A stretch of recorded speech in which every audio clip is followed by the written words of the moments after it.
আমরা আল্লাহ তাআলা দরবারে শুকরিয়া আদায় করি, যিনি আমাদেরকে তার ঘর মসজিদে আসার জন্য কবুল করেছেন। এজন্য আমরা সকলেই আল্লাহ তাআলার দরবারে কালিমাতুশ শুকর আদায় করি, বলে আলহামদুলিল্লাহ। অতঃপর লক্ষ কোটি দরুদ ও সালাম শান্তির ধারা বর্ষিত হোক সেই ব্যক্তির উপরে যিনি হলেন মানব কুলের সর্দার, যিনি হলেন বিশ্ব সভার সভাপতি, আমাদের নবী, আমাদের রাসূল, আমাদের জন্য সুপারিশকারী, আমাদের জন্য সবচেয়ে যিনি কল্যাণকামী, তিনি হলেন মুহাম্মদ, সকলে বলি সাল্লাল্লাহু আলাইহি ওয়াসাল্লাম। সম্মানিত মুসল্লিবৃন্দ, আজকে আমরা এই জুমার দিনে মসজিদে উপস্থিত হয়েছি। এই জুমার দিন এর গুরুত্ব কেমন, এর ফজিলত কি, এই দিনের মর্যাদা কি, এই দিন সম্পর্কে কোরআন এবং হাদিসে আল্লাহ রাব্বুল আলামিন তিনি কালামে পাকে কোরআন মাজিদে তিনি বলেছেন এবং রাসূলুল্লাহ সাল্লাল্লাহু আলাইহি সাল্লামের অসংখ্য হাদিসের মধ্যে এই দিনের ব্যাপারে বর্ণিত হয়েছে। আল্লাহ রাব্বুল আলামিন এই জুমার দিনের ব্যাপারে এর গুরুত্ব কতখানি, এর গুরুত্ব বা কত,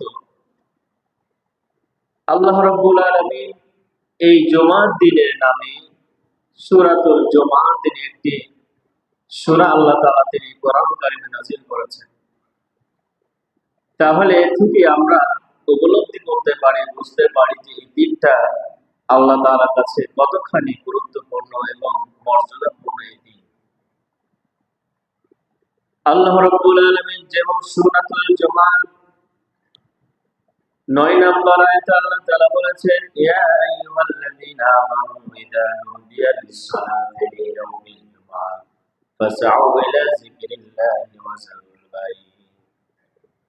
হে ঈমানদার লোকেরা, যখন জুমার আযান হয়ে যায়, জুমার দিনে যখন আযান হয়ে যায়, নামাজের জন্য, সালাতের জন্য যখন তোমাদেরকে ডাকা হয়, ফাসআউ ইলা যিকরিল্লাহ, তখন তোমরা আল্লাহ তাআলার জিকিরের দিকে দ্রুত তোমরা ধাবিত হও, ওয়া যারুল বাই', এবং তোমরা ক্রয় বিক্রয় বেচাকেনা এগুলো ত্যাগ করে দিয়ে যখন জুমার দিন আযান হয় তখন তোমরা মসজিদ পানে তোমরা চলে যাও।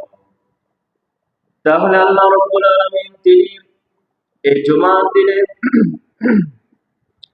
আযান যখন হয় তখন সমস্ত কাজ কারবার, দুনিয়াবি কাজ কারবার, বেচাকেনা, লেনদেন সবকিছু ছেড়ে দেওয়ার কথা আল্লাহ তাআলা এখানে বললেন। সবকিছু ছেড়ে দিয়ে তোমরা মসজিদে গিয়ে জুমার নামাজের জন্য তোমরা উপস্থিত হও।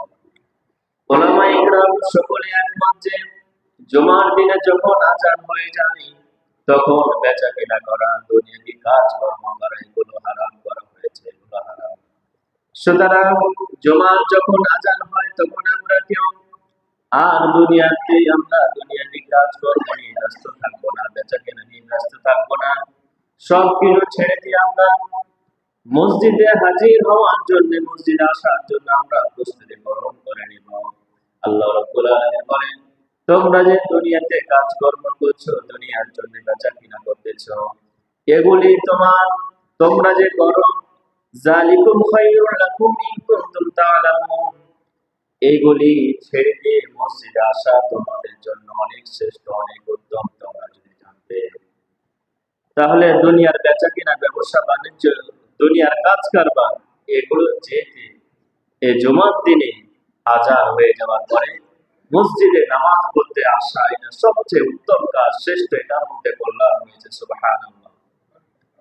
তাহলে আমরা চেষ্টা করব আযান হলে জুমার দিনে আমরা মসজিদে আসার জন্য প্রস্তুতি গ্রহণ করব, মসজিদে আমরা চলে আসব। আল্লাহ রাব্বুল আলামিন এরপরে বলেন, কুল মা ইনদাল্লাহি খায়রুম মিনাল্লাহি ওয়া মিনাত তিজারা, মানুষেরা যে দুনিয়াতে খেলতামাশা করে, ব্যবসা বাণিজ্য করে, দুনিয়াতে কাজ কারবার করে, আল্লাহ তাআলা বলেন এর চেয়ে কুল মা ইনদাল্লাহ, আল্লাহ তাআলার কাছে যা কিছু রয়েছে, আল্লাহ তাআলার কাছে যে জিনিস রয়েছে সেগুলো হচ্ছে সর্বশ্রেষ্ঠ জিনিস। সুবহানাল্লাহ। তাহলে আল্লাহ তাআলার কাছে যে সমস্ত কল্যাণ রয়েছে, ভালাই রয়েছে মানুষের জন্য, এটা দুনিয়ার সকল চাইতে, সকল কিছু ব্যবসা বাণিজ্য বলেন, দুনিয়াতে যা আছে, খেল তামাশা আনন্দ করতে চেয়েতে আল্লাহ তাআলা যা আছে বহু গুণে শ্রেষ্ঠ। সুবহানাল্লাহ। এজন্য সাহাবায়ে কেরামরা এবং যারা আল্লাহ তাআলার প্রিয় বান্দারা, তারা এই জুমার দিনে যখন আযান হতো তারা মসজিদ থেকে ছুটে আসতো। ইবনে আবি হাতিম রাহিমাহুল্লাহ তাআলা তিনি বর্ণনা করেছেন, যখন জুমার আযান শেষ হতো তখন ইরাক ইবনে মালিক রাহিমাহুল্লাহ তাআলা তিনি মসজিদের গেটের সামনে, জুমার নামাজ যখন শেষ হতো তখন তিনি মসজিদের গেটের সামনে দাঁড়িয়ে তিনি মোনাজাত শুরু করতেন। তিনি আল্লাহ তাআলার কাছে বলতেন, আমি তোমার ডাকে সাড়া দিয়ে আমি মসজিদে নামাজ আদায় করেছি, আমি তো আমার কাজ করেছি, এখন তোমার কাজ করার পালা। ওগো আল্লাহ, তোমার কাছে আমি সাহায্য চাই, এবং রিজিকের ব্যাপারে তুমি তো একমাত্র হচ্ছ উত্তম শ্রেষ্ঠ ফায়সালাকারী, রিজিক দাতা, সুতরাং তুমি আমার রিজিকের প্রশস্ততা করে দাও। তাহলে তারা এইভাবে দোয়া করত যে নামাজ শেষ হলে, যেহেতু আল্লাহ তাআলা বলেছেন ফাইদা কুদিয়াতিস সালাতু ফান্তাশিরু ফিল্লাহ ওয়াবতাগু মিন ফাদলিল্লাহ, যখন নামাজ শেষ হয়ে যায় তখন তোমরা জমিনে ছড়িয়ে ছিটিয়ে পড়ো, যে যে ব্যবসা করো।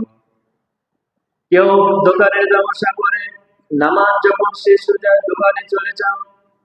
কেউ ব্যবসার কাজ করে, ব্যবসাতে বেরিয়ে পড়ো। কেউ ক্ষেত খামারে কাজ করে, ক্ষেত খামারে তোমরা বেরিয়ে পড়ো। তো যখন আমরা নামাজ আদায় করব, নামাজ যখন আমরা শেষ করব, শেষ করার পরে আল্লাহ তাআলার কাছে আমরা এভাবে প্রার্থনা করতে পারি, যার যে সমস্যা রয়েছে, যার যে প্রয়োজন রয়েছে, যার যে হাজত রয়েছে, আল্লাহ তাআলার কাছে বলা যে আল্লাহ তোমার ডাকে সাড়া দিয়ে আমি নামাজ আদায় করেছি, তুমি যেভাবে নামাজ আদায় করতে বলেছো সেভাবে নামাজ আদায় করার চেষ্টা করেছি, সুতরাং তুমি আমাকে ওটা দাও, আমাকে সাহায্য করো, বেশি ভালো করো, রিজিক দাও। সমস্ত কিছু আল্লাহ তাআলার কাছে চেয়ে দিতে হবে আমাদেরকে।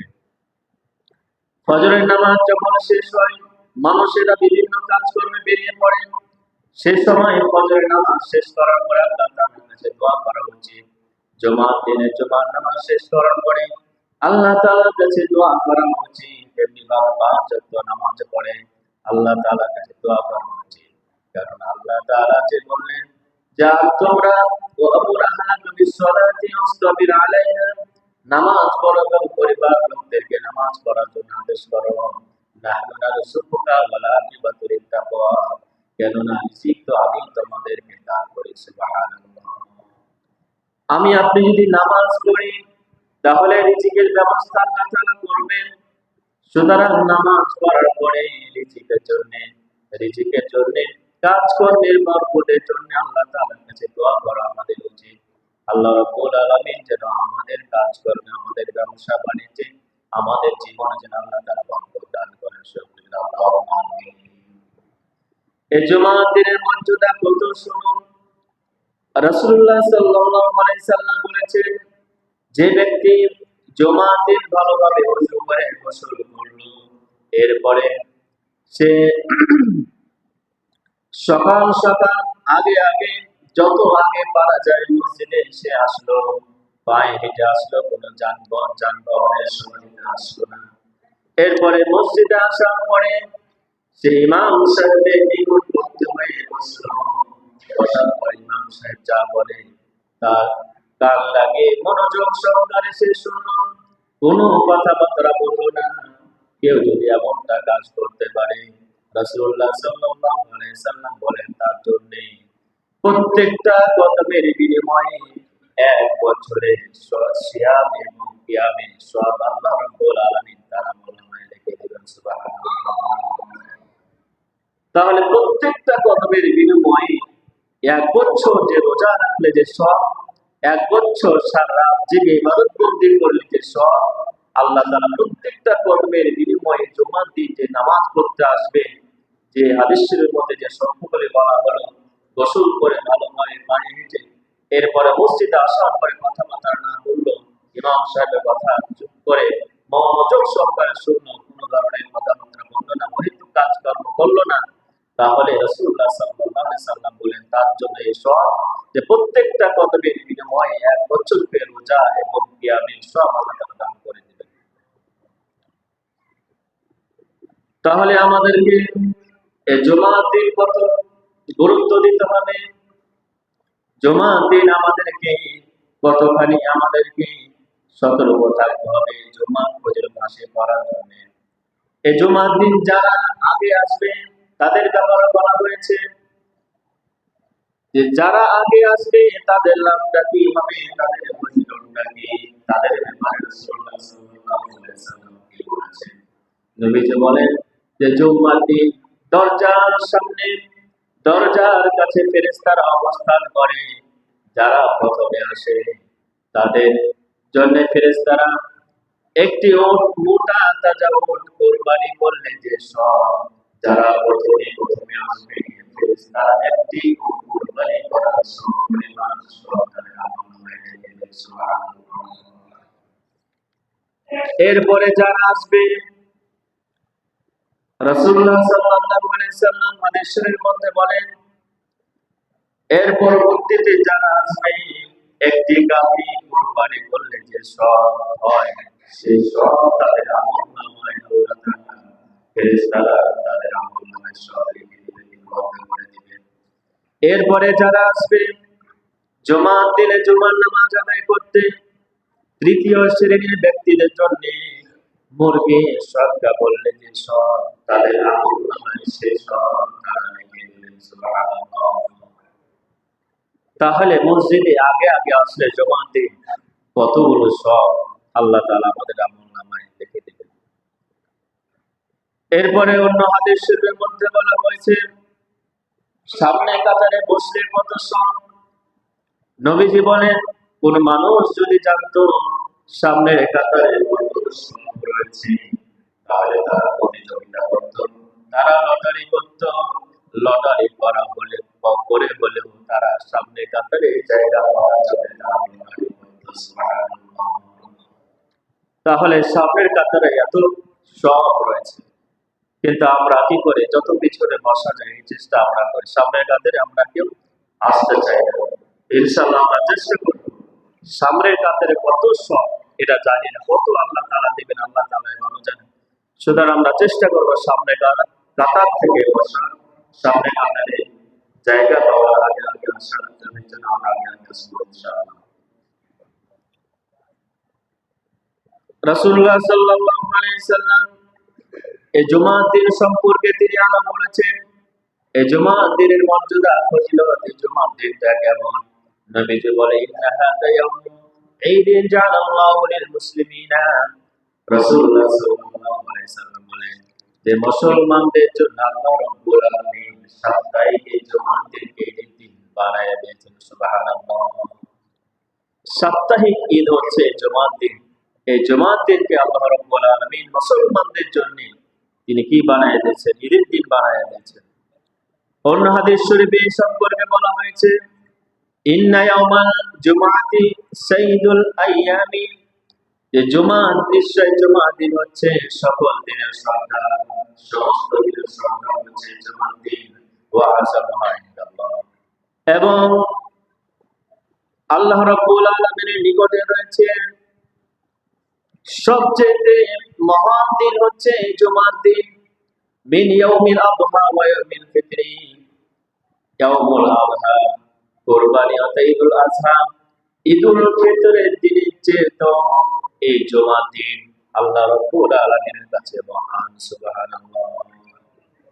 তাহলে বছরে যে দুইটা ঈদ রয়েছে, ঈদুল আযহা এবং ঈদুল ফিতর, এই দুই দিনের চেয়ে তো শুক্রবারের দিন আল্লাহ তাআলার কাছে বেশি মহান।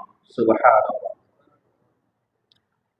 এজন্য আমরা এই দিনকে বেশি বেশি করে গুরুত্ব দেব। রাসূলুল্লাহ সাল্লাল্লাহু আলাইহি সাল্লাম তিনি হাদিস শরীফের মধ্যে আরো বলেন, এই জুমার দিন আল্লাহ তাআলার পক্ষ হতে এই উম্মতের জন্য একটি বিশেষ দান, একটি বিশেষ নিয়ামত নবী হাদিস শরীফের মধ্যে বলেছেন, নাহনুল আখিরুনা সাবিকুনা ইয়াউমাল কিয়ামাতি, যে আমরা হচ্ছি শেষে এসেছি, আমরা শেষ জামানার উম্মত। as-সাবিকুনা ইয়াউমাল কিয়ামা, কিন্তু কিয়ামতের দিন সবার আগে সম্পর্কে আমরা উঠব, সবার আগে আমরা থাকবো।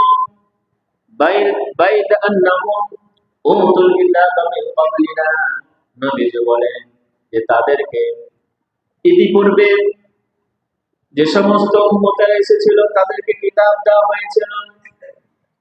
সুম্মা হাযা ইয়াউমুহুম আল্লাযী ফুরিদা আলাইহিম, তাদেরকে এই দিনের ব্যাপারে তাদেরকে বলা হয়েছিল যে জুমার দিন তোমাদের উপরে ফুরিদা আলাইহিম, ইবাদত বন্দি করা, আল্লাহ তাআলার ইবাদত করা তোমাদের উপর ফরজ করা হলো, নির্ধারণ করা হলো।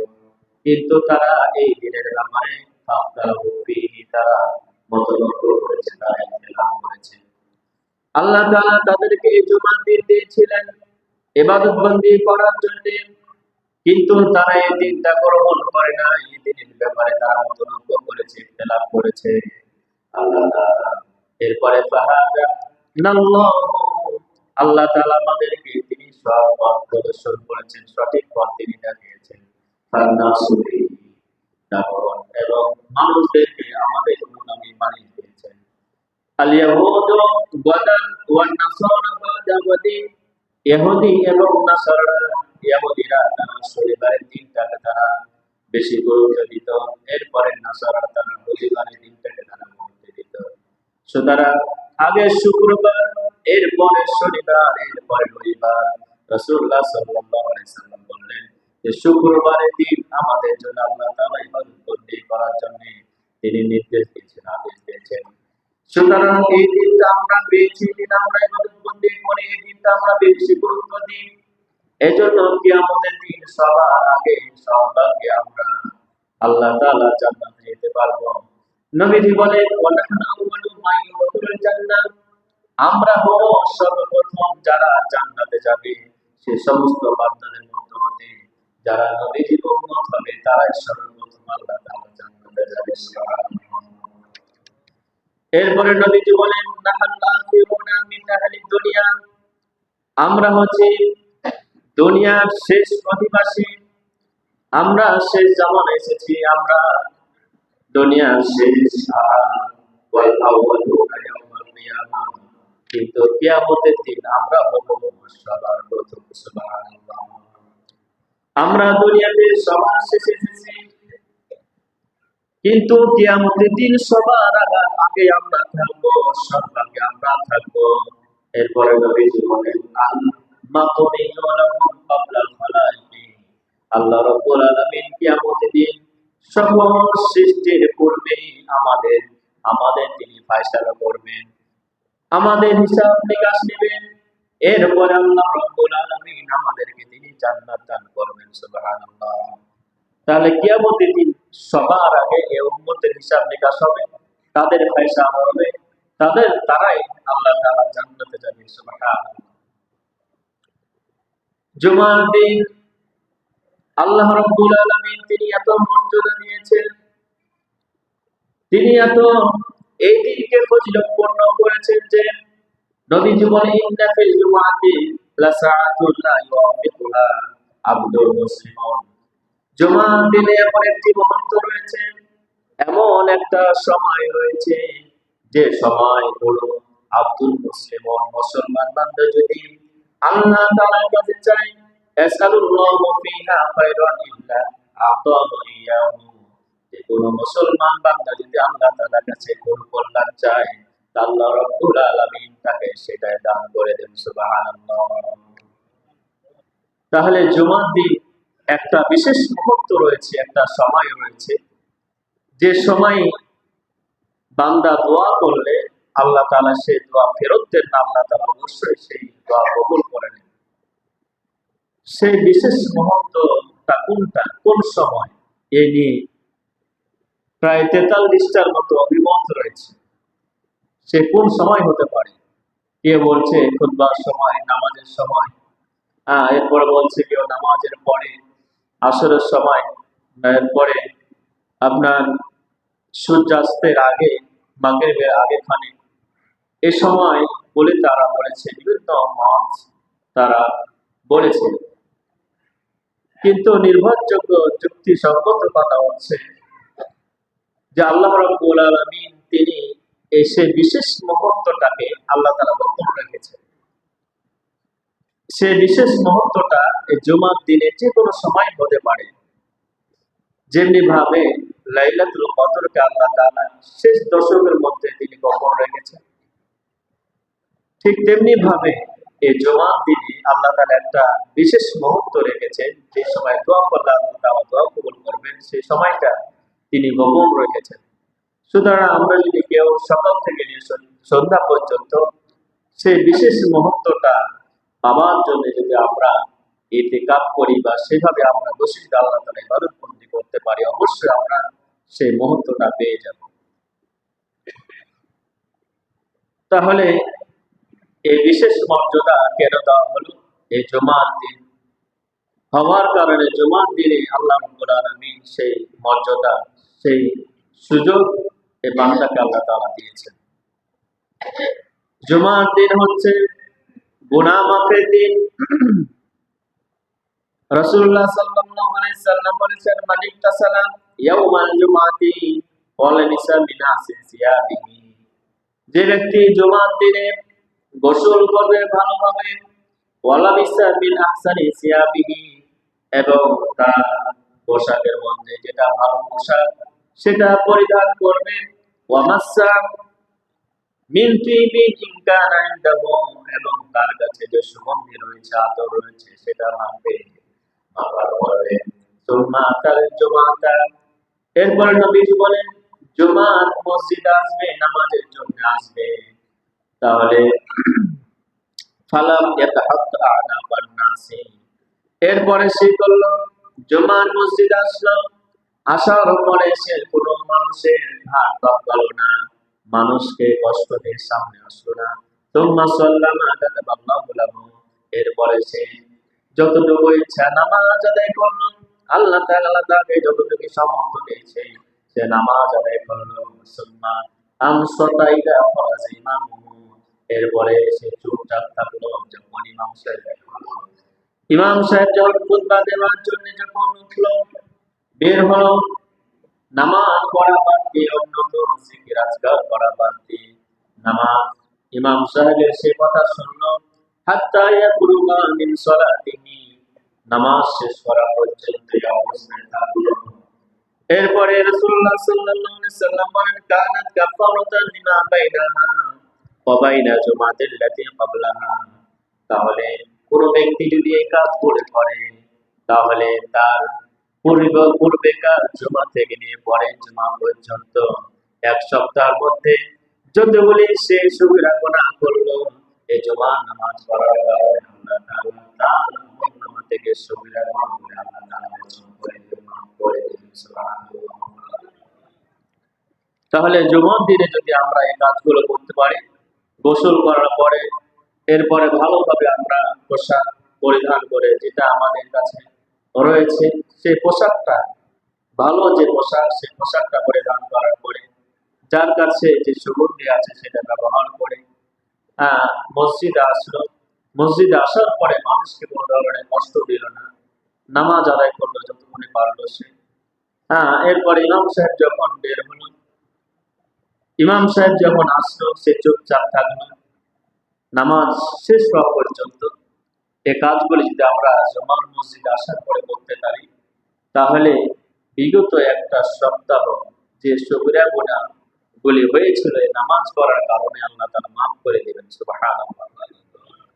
তাহলে আল্লাহ তাআলা আমাদের উপরে কতগুলি তিনি অনুগ্রহ করেছেন, দয়া করেছেন, যে কিছু কিছু গুনাহ আল্লাহ তাআলা আমরা মাফ না চাইতেও আল্লাহ তাআলা মাফ করে দেন। সুবহানাল্লাহ। কিন্তু কবিরা গুনাহগুলি, যেগুলি বড় গুনাহগুলি, ওগুলির জন্য আল্লাহ তাআলার কাছে অবশ্যই তওবা করতে হবে, মাপ চাইতে হবে, ক্ষমা প্রার্থনা করতে হবে, তাহলে সেই গুনাহগুলো আল্লাহ তাআলা মাফ করবেন। তাহলে আমরা যদি নামাজ তো পড়তেছি, এক ওয়াক্ত নামাজ পড়লে পরবর্তী পর্যন্ত মধ্যকার যে সময়টুকুর মধ্যে যে সগীরা গুনাহগুলি হয় আল্লাহ তাআলা সেগুলো মাফ করে দেন। সুতরাং সগীরা গুনাহগুলি আল্লাহ তাআলা আমাদেরকে মাফ না চাওয়া সত্ত্বেও আল্লাহ তাআলা মাফ করে দেন, কিন্তু কবিরাগুলি মাফ করেন না। সেই গুনাহগুলির জন্য যদি আমরা আল্লাহ তাআলার কাছে ক্ষমা প্রার্থনা করি, তওবা করি, তাহলে আমাদের আমলনামায় আর কোনো গুনাহ থাকতে পারে না। এই জুমার দিনের মর্যাদা কত! রাসূলুল্লাহ সাল্লাল্লাহু আলাইহি সাল্লাম বলেছেন, মা মিন মুসলিমিন ইয়ামুতু ইয়াওমাল জুমআতি আও লাইলাতুল জুমআতি, কোন মুসলমান বান্দা যদি এই জুমার দিনে মারা যায় অথবা জুমার রাত্রে মারা যায়, ইল্লা ওয়াকাহুল্লাহু ফিতনাতাল কবরি, তাহলে আল্লাহ তাআলা তাকে কবরের আযাব থেকে, কবরের ফিতনা থেকে তাকে নিরাপদে রাখবেন। সুবহানাল্লাহ। তাহলে জুমার দিনের মর্যাদা, জুমার দিনের শ্রেষ্ঠত্ব কত! এই দিনে কেউ যদি মারা যায় তার কবরের আযাব আল্লাহ তাআলা মাফ করে দেন। আল্লাহ তাআলা কবরের ফিতনা থেকে আল্লাহ তাআলা তাকে নিরাপদে রাখেন। জুমার দিনে সকল সৃষ্টি তারা ভীত থাকে, তারা ভয়ে থাকে। মানুষ এবং জিন ব্যতীত সমস্ত মাখলুকেরা তারা ভয়ের মধ্যে থাকে। কেননা আল্লাহ রাব্বুল আলামিন তিনি জুমার দিনে পৃথিবীকে ধ্বংস করে দিবেন, শেষ করে দিবেন। জুমার দিনে ইসরাফিল আলাইহিস সালাতু ওয়াস সালাম আল্লাহ তাআলার নির্দেশনা অনুযায়ী যখন ফুৎকার দিবেন তখন মহাপ্রলয় ঘটবে। এই দিনে জুমার দিনে পৃথিবীটা আল্লাহ তাআলা ধ্বংস করে দিবেন। এই দিনে জুমার দিনে মানুষদেরকে আমাদেরকে সৃষ্টি করা হয়েছিল, এই দিনে পৃথিবী সৃষ্টি করা হয়েছিল। এই দিন আদম আলাইহিস সালাতু ওয়াস সালামকে সৃষ্টি করা হয়েছিল, তাকে জান্নাতে তাকে প্রবেশ করানো হয়েছিল। সুতরাং এই দিনের মাহাত্ম্য অনেক রয়েছে। এই দিনটা ফজিলতপূর্ণ হওয়ার জন্য অনেকগুলি কারণ রয়েছে। আমরা এই দিনটাতে বেশি বেশি করে কি করতে পারি? নবীজি কি বলেছেন? নবীজি বলেছেন, আকসারুস সালাতা আলাইয়া ইয়াউমাল জুমআতি ফাইন্না রাসূলুল্লাহ ইয়াশহাদুল মালায়েকা। নবীজি বলেছেন, তোমরা এই জুমার দিনে বেশি বেশি করে আমার প্রতি তোমরা দুরূদ পাঠ করো। মাশহুদুন ফাইন্না মাশহুদুন, কেননা এই দিনটা হচ্ছে উপস্থিতির দিন। ইয়াশহাদুল মালায়েকা, এই দিনে অসংখ্য ফেরেশতারা তারা উপস্থিত থাকে। ওয়া ইন্না আহাদান লা ইউসাল্লি আলাইয়া ইল্লা উরিদাত আলাইয়া সালাতুহু হাত্তা ইয়াকরাবা মিনহা। নবীজি বলেন যে যখন কোনো বান্দা, কোনো ব্যক্তি যখন দুরূদ শরীফ পাঠ করে তখন ফেরেশতারা সেই দুরূদ নিয়ে আমার কাছে তার উপস্থিত হয়ে যায়। সুবহানাল্লাহ। তাহলে এই জুমার দিনে যখন কোনো বান্দা দুরূদ শরীফ পাঠ করে, নবীজি বলেন যে সেই দুরূদ আমার কাছে ফেরেশতারা নিয়ে আসে যে অমুক এই দুরূদ পাঠ করেছে, আমার কাছে পেশ করা হয়। নবীজিকে সেই সাহাবী জিজ্ঞাসা করলেন, আবাদাল মাউত, ওগো আল্লাহর রাসূল, আপনার মৃত্যুর পরে কি হবে? এখন তো আপনি জীবিত আছেন, আমরা যেখান থেকে দুরূদ পড়ি না কেন ফেরেশতারা আপনার কাছে পৌঁছে দেয়, কিন্তু যখন আপনি মারা যাবেন তখন কি অবস্থা হবে? রাসূলুল্লাহ সাল্লাল্লাহু আলাইহি সাল্লাম তিনি উত্তর দিলেন, ইন্নাল্লাহ হারামা আলাল আরদি আন তাকুলা আজসাদাল আমবিয়াই ফানাবিয়ুল্লাহি হাইয়ুন ইউরযাকু। নবীজি বলেন, ইন্নাল্লাহ হারামা আলাল আরদি, পৃথিবী জমিনের উপরে, জমিনের উপরে আল্লাহ তাআলা, জমিনকে আল্লাহ তাআলা কি করেছেন? আজসাদাল আমবিয়া, নবীদের শরীরকে খাওয়া জমিনকে আল্লাহ তাআলা তিনি হারাম করে দিয়েছেন। সুতরাং নবীদের দেহ, নবীদের জিসিম এগুলো জমিন খেতে পারে না, জমিনের উপর খাওয়া আল্লাহ তাআলা তিনি হারাম করে দিয়েছেন। ফানাবিয়ুল্লাহ, আল্লাহর নবীরা হাইয়ুন, তারা জীবিত থাকে কবরের মধ্যে, ইউরযাকু, তাদেরকে রিজিক পরিবেশন করা হয়, তাদেরকে কবরের মধ্যে রিজিক দেওয়া হয়। সুতরাং প্রত্যেক নবী ও রাসূল তারা মরে, ইহকাল ত্যাগ করে, ইহকাল ত্যাগ করার পরে কবরে তারা জীবিত থাকে। প্রত্যেকটা নবী ও রাসূল তারা কবরে থাকে, তারা নামাজ আদায় করে। কিন্তু আমরা সাধারণ মানুষের কথা ভিন্ন। আমরা মরে যাই, আমরা জীবিত থাকি। কবরে তো নবীদের মতো আমাদের অবস্থা থাকে না। নবীদেরকে তাদেরকে যে রিজিক দেওয়া হয়, তো কবরে তারা তাদের দেহ বাঁচে না, দেহ মাটিতে খায় না, কিন্তু আমাদের দেহ তো মাটির থেকে শেষ করে দেয়। প্রত্যেকটা নবীরা কবর জীবিত থাকে। সুতরাং নবীরা তারা কবরের কাছে গেলে তারা আওয়াজ শুনতে পান, মানুষের সালাম শুনতে পান, উম্মতের সালাম নবীরা শুনতে পান। সুবহানাল্লাহ। সুতরাং এই জুমার দিনে আমাদেরকে যে নির্দেশনা নবীজি দিলেন, বেশি বেশি করে দুরূদ শরীফ পাঠ করা। বেশি বেশি করে দুরূদ শরীফ পাঠ করলে আল্লাহ রাব্বুল আলামিন তার উপর রহমত নাজিল করেন, রহমত তিনি বর্ষণ করেন। রাসূলুল্লাহ সাল্লাল্লাহু আলাইহি সাল্লাম তিনি কিয়ামতের দিন আমাদের জন্য তিনি সুপারিশ করবেন। নবীজির সুপারিশ ছাড়া আমাদের জান্নাতে যাওয়া কোনো সুযোগ নেই। নবীজির সুপারিশ আমাদেরকে লাগবে।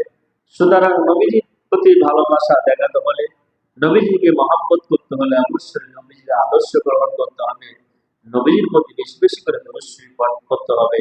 আল্লাহ রাব্বুল আলামিন আমাদের সকলকে যেন যা কিছু আমরা শুনলাম আমাদের সকলকে আমল করার তৌফিক দান করেন। সকলকে আল্লাহ